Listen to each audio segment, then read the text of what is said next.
Kun fayakun, apapun yang akan terjadi, terjadilah. Salah satu sosok kunci polisi pada kasus Verdi Sambo, Kombes Budi Herdi Susianto kini promosi menjadi jenderal. Kun fayakun, kata-kata pasrah yang diucapkannya ketika menerima hukuman karena terlibat kasus pembunuhan Nofriansyah Yosua Huta Barat alias Brigadir J.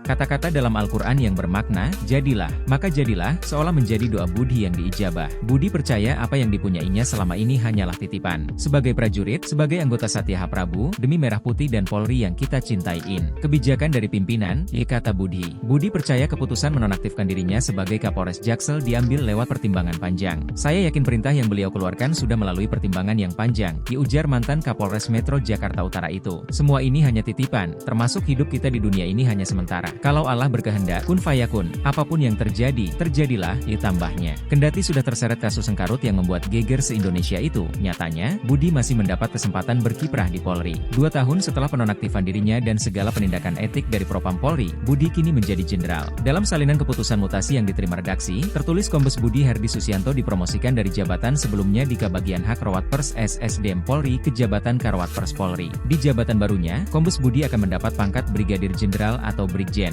Budi Herdi Susianto menjabat sebagai Kapolres Metro Jakarta Selatan ketika peristiwa pembunuhan Brigadir J pertama kali diumumkan pada 11 Juli 2022 lalu. Lokasi kasus tersebut, kediaman Verdi Sambo yang saat itu Kadif Propam berpangkat Jenderal Bintang 2 pun berada di wilayah hukumnya.